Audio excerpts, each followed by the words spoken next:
বাংলাদেশের রাজনীতিতে আওয়ামী লীগ এবং বিএনপি দুটো মেজর পলিটিক্যাল পার্টি ছিল যারা গত ৩২ বছরে এই ৩২-৩৩ বছরে পালাক্রমে নির্বাচনগুলোতে ক্ষমতা এসেছে। আওয়ামী লীগ এখন নাই, হাওয়া মাটির সাথে মিশে গেছে, রাজনীতিতে নাই। এখন বিএনপি এই মুহূর্তে যদি ইলেকশন দেয় স্বাভাবিকভাবেই সম্ভাবনা থাকে, শতভাগ কোনো কিছুই আমরা বলতে পারি না যে বিএনপির একটা ক্ষমতা আসার সম্ভাবনা আছে। তাহলে এই ছোট ছোট দলগুলো যারা ২০-২৫ বছর ধরে সংগ্রাম করেও অনেকে এমপি টেমপি হইতে পারেনি, তাদের ভরসা কিন্তু এমপি হওয়ার জন্য ১ নম্বরে বিএনপি, ২ নম্বরে অল্টারনেটিভ অপশন। কাজেই তারা এখন বিএনপি যেহেতু দ্রুত ইলেকশন চাচ্ছে, অনেকগুলো কারণ আছে, তার মধ্যে আমি মনে করি অন্যতম কারণ হচ্ছে যে বিএনপি যেহেতু একটা বড় দল, ১৭ বছর ক্ষমতার বাইরে ছিল, নেতাকর্মীরা মামলা হামলায় পর্যদস্ত, আর্থিকভাবে নানানভাবে ক্ষতিগ্রস্ত।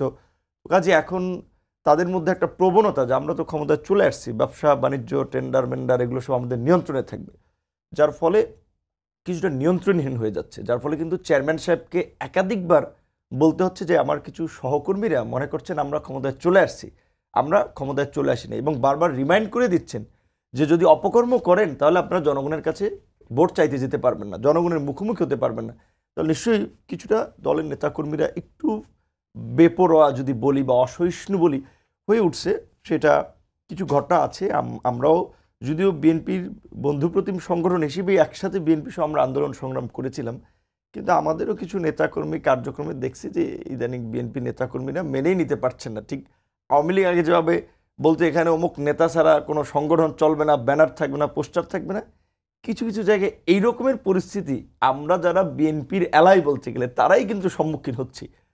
তো সেই ক্ষেত্রে বিএনপি দ্রুত ইলেকশন চায় যে যদি বেশি দিন যায় তাদের জনপ্রিয়তা বা নেতাকর্মীদের এই আপনার তৎপরতায় দলের ভাবমূর্তি ক্ষুণ্ণ হতে পারে। এক্ষেত্রে বিএনপির একটা চাপ আছে। দ্বিতীয়ত আপনি যে বিষয়টা বলছিলেন যে কিছু ছোট দল বা যারা বিএনপির সাথে আসনের কমিটমেন্ট পেয়েছে তারা বিএনপির যে লাইনে ওই লাইনে, এটাও বাস্তবসম্মত যে কমিটমেন্ট না পেলে আপনিও বলতেন যে নির্বাচন আরো সংস্কার হোক, বিচার হোক, তারপরে নির্বাচন হোক, এমনটা কি? এখন আমি না, এটা আমি বলছি, আমি কিন্তু কোনো দলের নাম উল্লেখ করিনি, কিন্তু আমি বলছি হ্যাঁ, আমাদের যদি রাজনীতিটা দেখেন, আমার যদি এমপি হওয়ার যদি উদ্দেশ্য থাকে তাহলে শেখ হাসিনার আমলেই তো এমপি হতে হতো। ২৮ বছর পরে একটা বিপি হয়েছে, এবং গত এই রকমের একটা প্রতিকূল সময়েও আপনার রাজনৈতিক অঙ্গনে কিছু তরুণদেরকে নিয়ে আমরা হাঁটি হাঁটি করে পা চলছিলাম, এবং সেই তরুণদেরকে নিয়ে কিন্তু গণ অভ্যুত্থানের দ্বার প্রান্তে নিয়ে গেছি। আমার কর্মী ৩-৪ বছরের জুনিয়র যাদেরকে রাজনীতি হাতে ধরে শিখিয়েছি, গভর্নমেন্ট চালাচ্ছে। কাজে আমরা বৃহত্তর স্বার্থ না থাকলে তো শেখ হাসিনার সাথেই নানানভাবে সুবিধা নিয়ে কম্প্রোমাইজ করতে পারতাম। এই ইলেকশনেও তো ইব্রাহিম সাহেবের মতো একজন বয়স্ক মানুষ, আপনার মুক্তিযোদ্ধা, অভিজ্ঞ মানুষ, বিএনপির দীর্ঘদিনের জোট সঙ্গী চলে গেছে ইলেকশনে। শাহজাহান ওমরের মতো লোক ডায়লগ দিয়ে হ্যাডাম নিয়ে নৌকায় উঠে গেছে। তো আমাদের কিন্তু ওই লোভ ছিল না, বা এখনও নাই, মোহ নাই। তবে আমরা এখন বলছি আমরা কিন্তু বিএনপির সাথে এখনও বিভিন্ন আলাপ আলোচনা, আমাদের যে এক দফা কেন্দ্রিক গড়ে উঠেছিল সেই আলাপ আলোচনাগুলো এখনও চলছে। এই প্রধান উপদেষ্টার ভাষণ নিয়ে আমাদের মতবিনিময় হয়েছে যে আমরা এটাকে কীভাবে দেখি, বিভিন্ন রাজনৈতিক দলগুলো দেশের সংকট নিয়ে আমাদের কী ভাবনা থাকা উচিত। তবে এইখানে আমাদের একটা সুস্পষ্ট অবস্থান যে রাজনৈতিক দলগুলো বিশেষ করে সরকারকে সমর্থন দিয়েছিল, আনকন্ডিশনাল সমর্থন, যার ফলে এই সরকার গঠিত হয়েছে। স্বাভাবিকভাবেই আমরা চাই যে এই গণহত্যার বিচারে যেন পরবর্তীতে কোনো প্রশ্ন না ওঠে, অন্তত বিচারের একটা ধাপ এই গভর্নমেন্টকে দিয়ে শেষ করা। আরুন ভাই বলেছিলেন ঠিক যে বিচারিক প্রক্রিয়া ২০ বছরও লেগে যেতে পারে, যদি ওরকম যে আমরা অতীতের অভিজ্ঞতা দেখেছি, তাহলে ২০ বছর ইলেকশন হবে না, এটা তো হতে পারে না। বিচারের একটা সমাপ্তির দিকে বা বিচারের একটা পর্যায়ে যেতে হবে।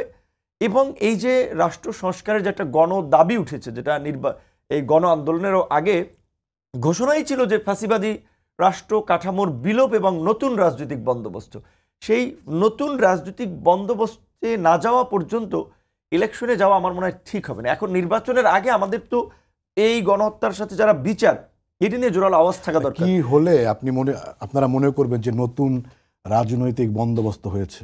রাইট, এটাই বলছিলাম যে এখন এই সবচেয়ে যদি আমি বার্নিং ইস্যুগুলো যদি ধরি, গত আপনার ১৬ বছরে শেখ হাসিনার নির্দেশে গুম হয়েছে, তথা গুম কমিশন খুঁজে পেয়েছে, এবং এই ৬ শতাধিক মানুষ গুম হয়েছে। ৩,৫০০ মানুষকে বিচার বহির্ভূতভাবে হত্যাকাণ্ড করেছে। এই বিচার হতে হবে। ২৮ লক্ষ কোটি টাকা পাচার করেছে, বাংলাদেশের কয়েকটা বাজেটের টাকা। এই টাকা ফিরিয়ে আনার একটা প্রক্রিয়া চালাতে হবে। দেশের অর্থনৈতিক যে ভঙ্গুরতা, এইটা এই মুহূর্তে যদি আপনাকেও সরকারে বসিয়ে দেয়, আপনারও রাষ্ট্র চালাতে বেগ পেতে হবে।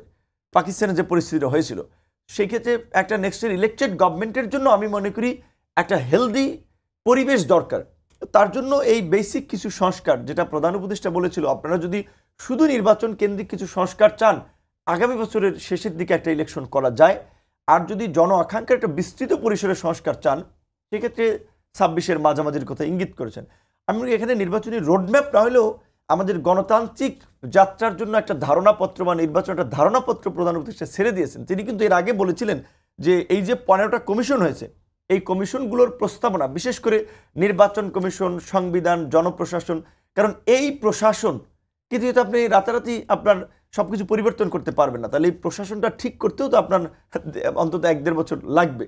তারপরে যারা এই যে ভুয়া ভোট কিংবা আসনগুলো আপনার বিচ্ছিন্ন করে নিজেদের মতো সাজিয়েছে, সেখানে আসন পুনর্বিন্যাস, ভোটার তালিকা, এইগুলোর জন্য কিন্তু একটা সার্টেন টাইম কিন্তু প্রয়োজন আছে। সবচেয়ে বড় বিষয়টা হচ্ছে যে এই গণঅভ্যুত্থানের পরে আমরা যে জাতীয় ঐক্য এবং সংহতির মধ্যে আছি, এই ঐক্য এবং সংহতিকে সুদৃঢ় করে আমাদের, বিশেষ করে এইবার ডক্টর মোহাম্মদ ইউনূস ভারতের যে আমাদের এই সরকার তথা দেশের বিরুদ্ধে ধারাবাহিক যে প্রোপাগান্ডা, অপপ্রচার, ষড়যন্ত্র এবং সাম্প্রদায়িক সংঘাত সৃষ্টি যেটা পায়তারা ছিল, তার বিরুদ্ধে রাজনৈতিক দলগুলোকে ডেকে সলা পরামর্শ করেছিলেন, একটা জাতীয় ঐক্যের সূচনা করেছিলেন। আমি মনে হয় বাংলাদেশের ইতিহাসে এইরকম একটা ন্যাশনাল ক্রাইসিসে এই একটা জাতীয় সংলাপ হয়েছে, এটা অত্যন্ত ইতিবাচক।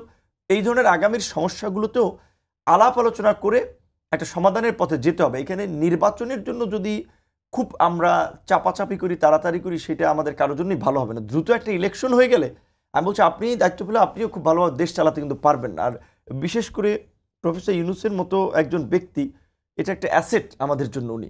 সো সেইটাকে যদি আমরা দেশের কাজে কিছুটা ব্যবহার করে দেশকে এগিয়ে নিয়ে যেতে পারি, কিন্তু আমাদের সকলের জন্যই লাভ। তবে এটাও ঠিক যে 4 মাসে সরকারের যা পারফরমেন্স, সেটাতে অন্তত দেশের অধিকাংশ মানুষকে হতাশ করেছে, উদ্বিগ্ন করেছে এবং উৎকণ্ঠায় ফেলেছে যে 4 মাসই এই বছর খানেক থাকলে কিংবা বছর 2 থাকলে কোন জায়গায় নিয়ে ঠেকে।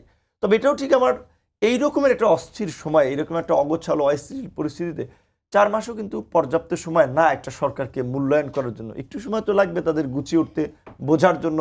একজনও তো নাই যে এই ক্যাবিনেটে যারা আগে মিনিস্ট্রি চালাইছে, তারা দিয়েছেন আপনি 3টা, তারা দিয়েছেন 2টা। তো একটু হজবরলা বা একটু কিছু সময় লাগতেছে, কিন্তু আমার মনে হচ্ছে যে আমরা যদি সবাই সহযোগিতা করি এবং 1-1.5 বছর তারা নির্বিঘ্নে জাতীয় ঐক্যমতের ভিত্তিতে ক্ষমতায় থাকতে পারে, তাহলে অনেকগুলো সংস্কার এবং পরিবর্তন করতে পারবে, যেটা পরবর্তী নির্বাচিত গভর্নমেন্টের জন্য ভালো হবে। আপনার মতে কি, মানে 26-এর প্রথমার্ধ পর্যন্ত মোটামুটি সহনীয় সময় আপনার জন্য? না, আমি ব্যক্তিগতভাবে বলি আজকে না, আমি 1 বছর আগে শেখ হাসিনার আমলেও বলেছিলাম, সেই প্রোগ্রামে আমাদের দলের প্রতিষ্ঠা বার্ষিকী, সেখানে আমির খসরু মাহমুদ চৌধুরী ভাই ছিল, অন্যান্য রাজনৈতিক দলের নেতা ছিল, যে আমাদের দলের একটা অবস্থান আমি বলেছিলাম যে ওই সময় যে ক্রাইসিসে আমরা মনে করি যে 2 বছরের জন্য একটা জাতীয় সরকার দরকার, জাতীয় ঐক্যমতের সরকার দরকার। আর এই সরকারটা তো এক প্রকারের যে প্রক্রিয়া গঠিত হয়েছে, এটা তো শুধুমাত্র একটা নির্বাচন কেন্দ্রিক ইন্টারিম গভর্নমেন্ট, তত্ত্বাবধায়ক সরকার সেরকম না, একটা বিগ ক্রাইসিসে গঠিত হয়েছে এবং সব দল তাদেরকে সহায়তা করছে। এবং নির্বাচন নিয়েও কিন্তু এই যে জামাতের আমিরও কিন্তু বলছে যে সংস্কার না ছাড়া নির্বাচন হলে সে অর্থ হবে না। সেক্ষেত্রে অলরেডি কিন্তু একটা ডিভিশন কিছুটা লক্ষ্য করা যাচ্ছে। তো আমার মনে হয় যে অন্তত প্রধান উপদেষ্টা তো 26-এর যদি আপনার জুন পর্যন্ত ধরেন, তাহলে আর 1.5 বছর গেছে, 4 মাস। তাহলে আমি যেটা 2 বছর আগে বলছি, শুরুতেও বলছি, অন্তত 2 বছরের জন্য আমাদের ঐক্যমতের ভিত্তিতে এই সরকারকে সব ধরনের সহযোগিতা করা দরকার এবং টাইম বার দিয়ে দেওয়া উচিত যে 2 বছরের মধ্যে যেন তারা ইলেকশন করে। তাহলে গভর্নমেন্ট স্মুথলি ওইদিকে যেতে পারবে, বিদেশিরাও আস্থা পাবে এবং দেশের মধ্যেও একটা স্থিতিশীল পরিবেশ ফিরে আসবে।